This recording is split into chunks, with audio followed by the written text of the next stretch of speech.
動画をご覧の皆さんこんにちは。ヨジーズホビールームヨジーです。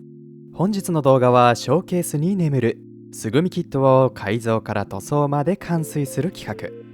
今回選んだキットはこちらのリアルグレードストライクフリーダムガンダムです。2013年の発売で現在販売されているゴッドガンダムまでで全37弾に及ぶリアルグレードシリーズの14弾目のキット。外装は成型色による色分けと軌道並走ウィングはメッキ仕様になっていて、アドバンスド MS ジョイントも実装されているため、映え映えなスライド可動ギミックはもちろん、ランナーから切り離したフレームに外装を取り付けていく組み立て方式は当時のファンたちを熱中させたのではないでしょうか。人気のあるモビルスーツストフリをこれだけのディテールと可動域を合わせて144分の1スケールで実現させたバンダイさんの技術力に当時めちゃくちゃ興奮しました。というわけで発売当初に購入し現在まで苦楽を共に歩んできたストフリ様をいよいよリビルドしていこうというわけですが、10年近い歳月をいろんな環境で過ごしてきただけあってご覧の通りホコリはもちろん油汚れでギットギト、おまけに経年劣化でしょうか。そんな動かすようなことはなかったのですが、レール砲の付け根がぽっきりと折れてしまいました。これくらいならすぐに直せる。ここは後で修復しておきましょう。まずはキットに付着した汚れを中性洗剤と歯ブラシでゴシゴシと落としていきましょう。見てください、この水の色。これが約10年に及ぶ蓄積された汚れです。逆に言えば10年間共に歩んできた汚れだと考えると、この期間は本当にいろんなことを経験して自分も大人になったんだなとか思い出されて、なんかエモいですね。さて汚れを落としたら十分に乾かして次の工程へと進んでいきましょう。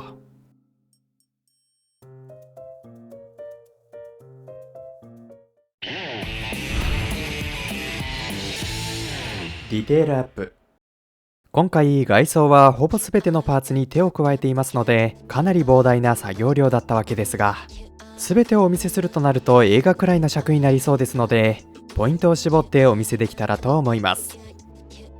プラ材を使った作業の多かった腕パーツ。手始めのショルダーアーマーは上腕にあたる先端部分をカットしてプラ板を貼って形状を変更しました。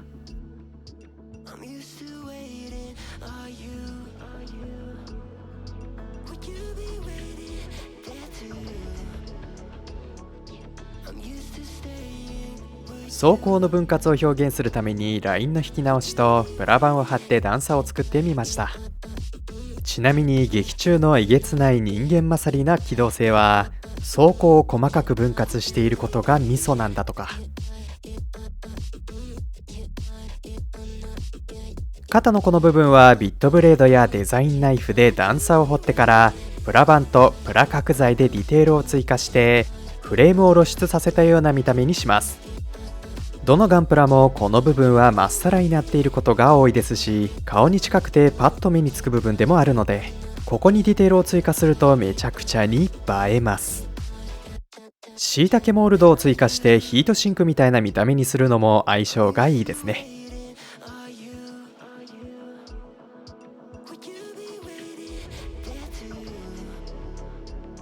てなわけで肩はこんな感じ。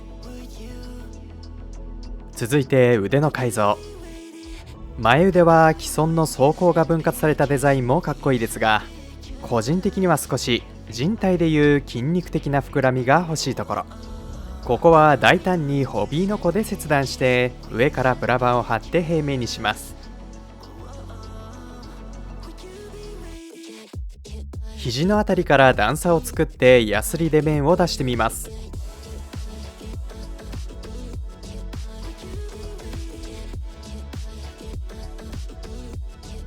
先ほど平面にした前腕にプラ板を貼ってふっくらさせます。この両サイドにもプラ板を貼って段差を作ることで四角形な前腕をよりスタイリッシュな雰囲気に。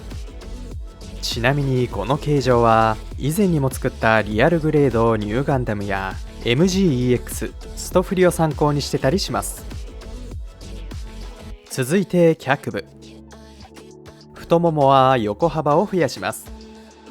というのも個人的にはこの年代のキットはスラッと細身なモデル体型というイメージ。それを近年のデザインに多い筋肉質でアスリートチックなナウい感じにしたいところ。ご覧のように外装をホビーノコで両断。1.2mm 厚のプラ板を2枚挟んでふくらはぎぐらいの厚みを目指します。今回の制作ではプラ板を使った改造が多かったわけですが、実家にあったこのリューターには非常に助けられました。この作業をデザインナイフとヤスリでやるには時間がかかりすぎて恐ろしい。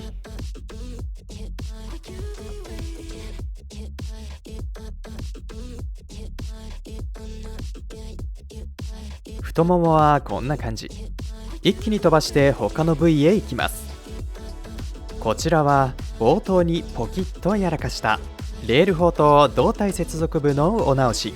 ここは細いピン1本でつながっていた部分で、片方は無事でしたが思い切って両方ネオジム磁石に置き換えてみます。胴体側はネオジムがつけられるように内側にパテを持っておきました。磁石がくっつく面へマーカーで印をつけておけば接着するときに楽ちんです。加工できたところで試しにピタッと。動きもスムーズで、これなら派手にポーズを取らせても怖くないですね。改造の最後の決め手はメタルパーツ。今回は豪華にたくさん使っちゃいましょう。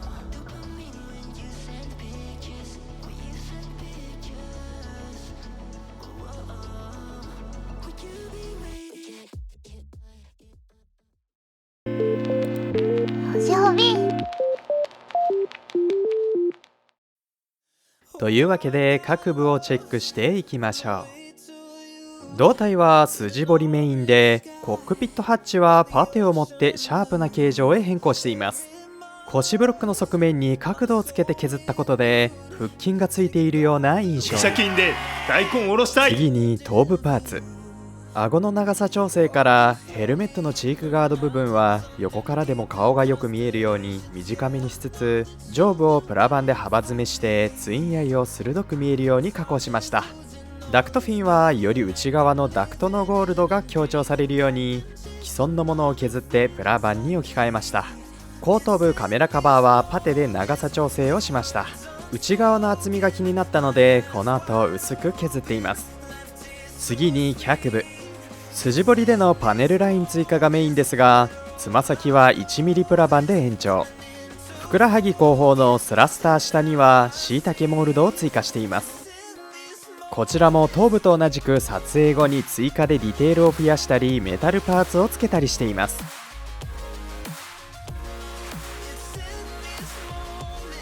最後にレール砲ですが、砲身は上下に2分割に切断して間にプラ棒を挟み込むような形状へ変更しました。射撃モードへ移行する際の砲身が前方にスライドするギミックを犠牲にして自分好みのレール砲に改造してみました。以上の4箇所をビフォーアフターでお見せしましたが、これら以外の腰部パーツやライフル、バックパックは割愛します。ビフォーアフターの割に少々粗い部分が目立ちますが、塗装前の仕上げで全て整えます。そして今回の改造で共通して意識した部分ですが、今まであまりやってこなかった面出し。角を削ってもう一面を出すだけの簡単な作業ではありますが、これを各所で意識するだけでかなりシャープな印象になった気がします。なんでやってこなかったんだろう。次に綺麗にメッキ塗装が施された機動並走ウィングですが、フレームと塗装を統一したいので大胆にメッキを落としていきます。ジップロックにパーツとラッカー系の溶剤を入れてシャカシャカと軽く全体に溶剤をかけていくと、みるみるうちに表面のイエローが剥がれて下地のシルバーが見えてきます。10分くらい放置したらジップロックから取り出して溶剤を拭き取りつつしっかり乾燥させていきます。すんごい綺麗なシルバーで非常にもったいないですが、ここからさらにメッキを落としていきます。別のジップロックを用意して今度はキッチンハイターに浸します。ハイターを流すとすぐに色が落ちて成型色が見えてきました。ここでは30分くらい放置しました。塩素系の薬剤とラッカーが混じるのは人間としての本能がやばいと感じていますので、しっかりゴシゴシと水洗いでハイターを落とします。皆さんもお試しの際は溶剤や薬品の取り扱いには十分注意してくださいね。最後に薄い透明の膜を剥がすためにもう一度1層目を剥がす時に使ったラッカーに漬け込みます。ここでは半日くらい漬け込んでみました。こんな感じで表面の膜がペリペリと剥がれてきますので、これを歯ブラシなども使いつつ落としていきます。こちらがビフォーアフター。正直ここまでやらなくてもいい気がするんですけどね。はっ、いやー、経年劣化。溶剤に浸しすぎたのか、プラが柔らかくなっているところにテンションをかけすぎてしまったため、ぽっきり折れてしまいましたね。やっぱり2層目でやめておくべきだったか。完全に乾いた後もポキポキと折れてしまい、合計で4本も折れてしまいました。今回は初登場の真鍮線を使ってお直しをしていきましょう。片方にピンバイスで穴を開けて真鍮線を通す。もう片方をぐいっと押し込んで当たりをつけておきます。これずれないように合わせるのがめちゃくちゃ難しい。最後に瞬間接着剤で固定します。これだけじゃ少し怖い気もしますが、しっかり固定されているみたいなので、これでよしとしましょう。残すところ塗装のみとなりましたが、その前の最後の仕上げに移ります。サフを拭くとこのようにプラ材を合わせたところに隙間が出ていたり、とにかく雑になっている部分があらよあらよと出てきますので、ここをお直しします。隙間が出ていたところには溶剤で溶いたラッカーパテを持ったりして、最後に表面をヤスリがけして整えていきます。気になった部分の修正や追加のディテールもここで合わせて行っています。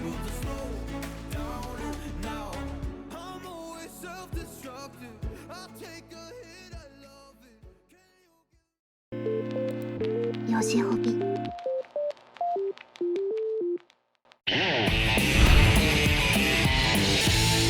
全塗装。まずはメタリック系の塗装からいきます。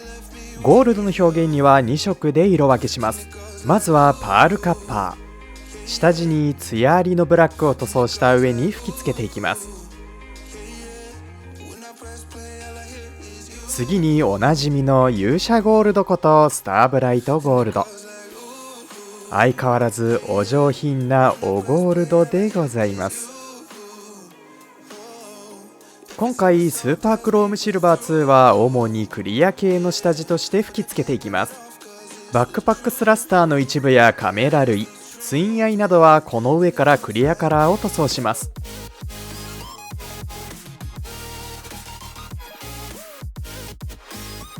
このように先ほどのクロームシルバーの上に吹き付けていくのですが、最終的にマスキングをしてツヤ感をキープさせます。外装全体はツヤ消しになるのですが、ポイントでツヤのあるカラーを配置するといい感じになりそうです。 MGEX のストフリも一部赤いパーツにクリアの成型色が使われていたと思うのですが、新しい解釈で面白かったので参考にさせていただきました。メタリックが塗装し終わったところでマスキングペタペタタイム。テープをパネルラインに沿って圧着させる際に使う爪楊枝はカッターなどで先端を尖らせておくと使いやすいです。マステをカットする際、角に刃が届かず綺麗に切れてなかったりして作業効率が落ちていたので、より鋭利な替え刃を模索してオルファさんの刃先角23度の替え刃を導入してみましたが、世界が変わりました。なぜもっと早く導入しなかったのか。普通の替え刃より少しお値段しますが、めちゃくちゃ便利です。さて、外装の全体を塗装していきますが、約1年ぶりくらいにホワイトを使っていきますので、ベースホワイトで下地を作っておきます。ホワイトを吹く外装にはメインカラーに EX ホワイト、ニュートラルグレー2と3、FS36622 のグレーで色分けしていきます。今回の比率はホワイト4、ブラック3、その他でそれぞれ2の4対3対2でいきます。このスケールでは過去最多の色分けなので、マスキングにも気合が入ります。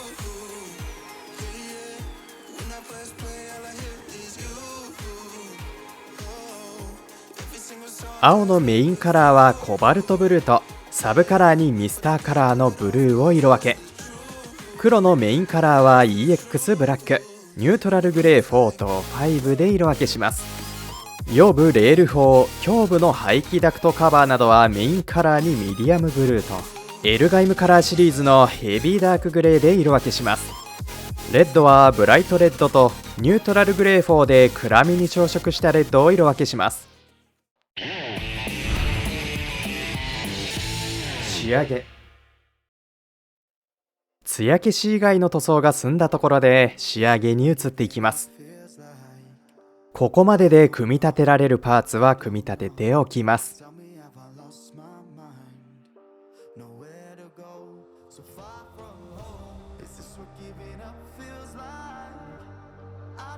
明るい色への墨入れはブラックを使いますが、ブラック系はダークグレーを墨入れしていきます。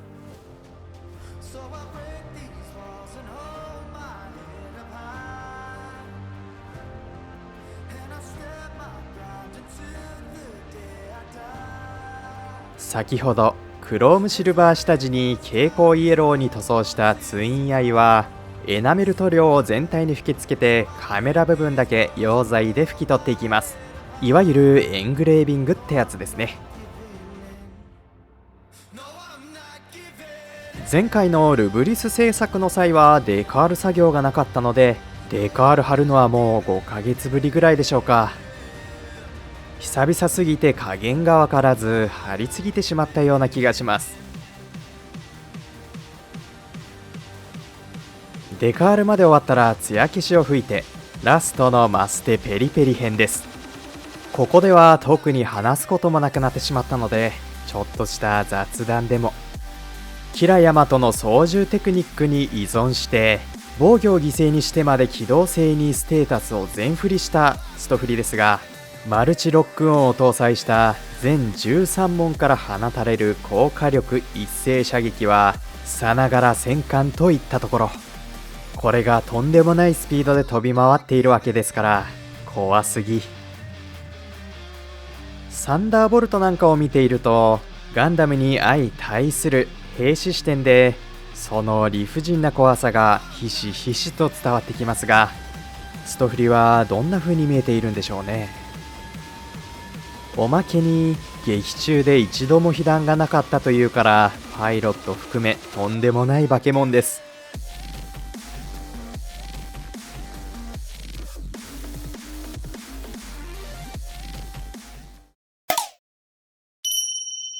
経年劣化がこんなところ。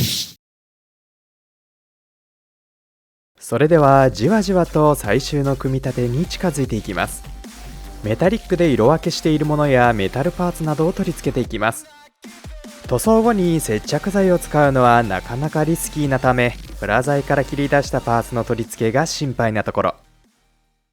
因数定理に基づいて3の25乗 ×5 にインテグラルの素数を足した無限小数にフェルマーの最終定理を適用。サイズ感オールグリーン。ふむ、すべて計算通りのビタッとサイズ。接着剤なしのナチュラルスナップフィットで取り付けていきます。さて、いよいよ最後の組み立てに進んでいきましょう。まずパールカッパーとスターブライトゴールドで色分けした内部フレームの組み立てから。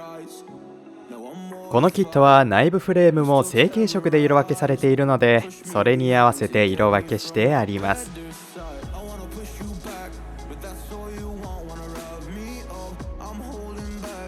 tryna get me framed, throw me in cuffs. Said I attacked you, that's just a false truth. No need to argue, and yeah, I've had enough. You follow me anywhere I try to be alone. ある程度組み立てたら外装を取り付けていきます。ここまで4ヶ月近く、非常に長く感じましたが、ひたすらに改修を続けてようやく形になっていきます。約10年間を共に歩んできたストフリ様がどのように変身を遂げたのかが非常に楽しみですね。あとは組み立ての様子をダイジェストでご覧ください。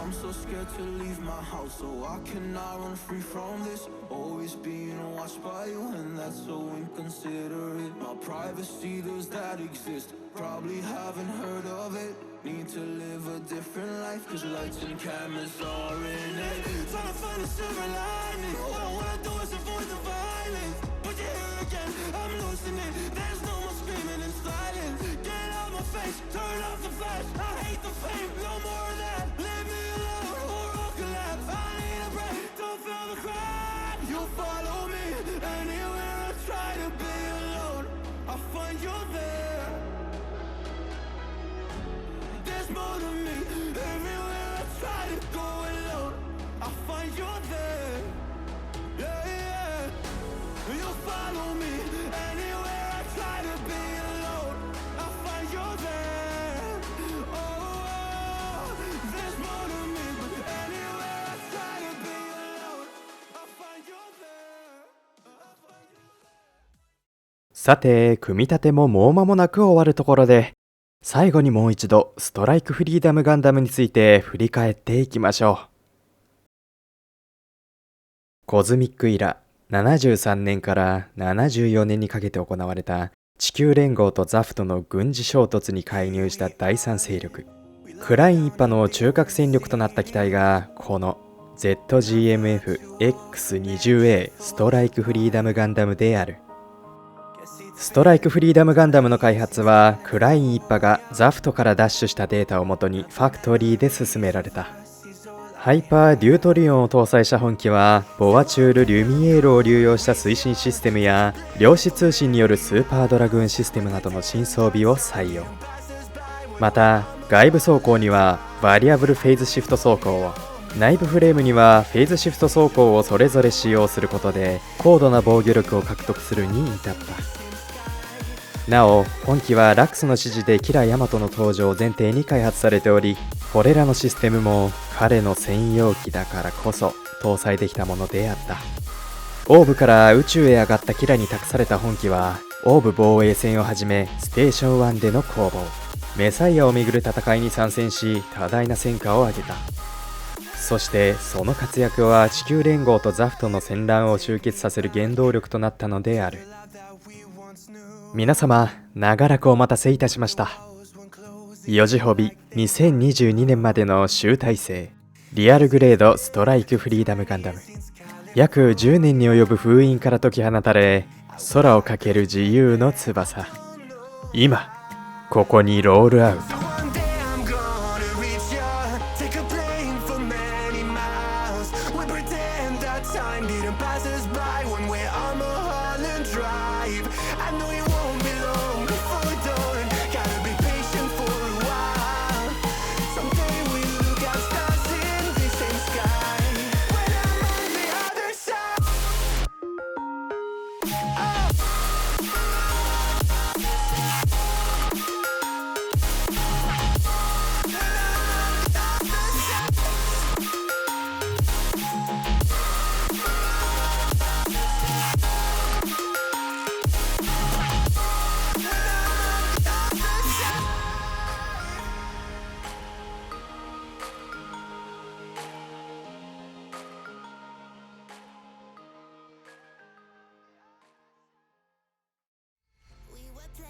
というわけで4ヶ月の大改造の末、ようやくストフリ様が大変身を遂げました。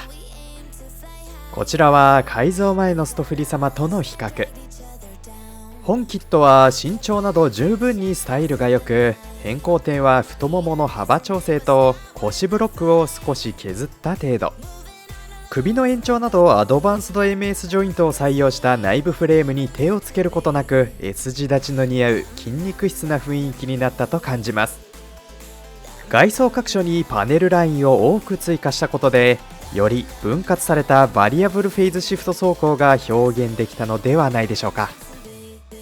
今回このスケールでは初の色分け比4対3対2に挑戦。ホワイトの外装に使った4色のうちメインカラーの EX ホワイトよりグレー系の比率が多いですが、全体を見た時に白いモビルスーツであることがはっきりわかるように明るいグレーを多めに採用しました。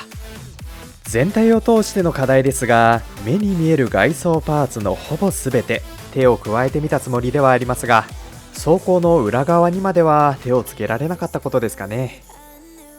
まだまだ徹底回収というには経験も技量もキャパも足りないですが、またストフリを作る機会があれば今回のように全力をぶつけてみたいと思います。皆さんお疲れ様でした。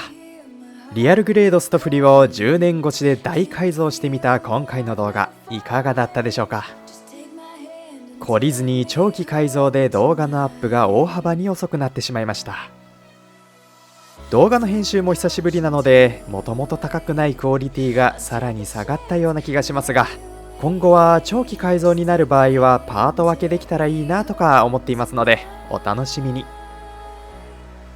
それとぜひ皆さんも未改造で飾ってあるガンプラがあればリビルドにチャレンジしてみてはいかがでしょうか。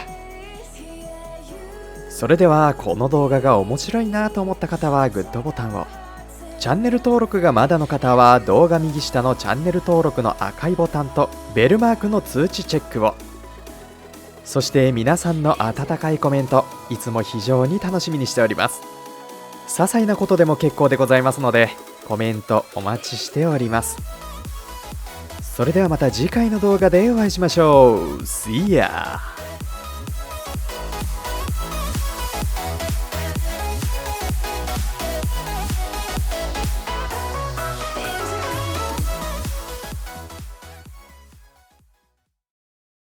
ヨジーゾービールーム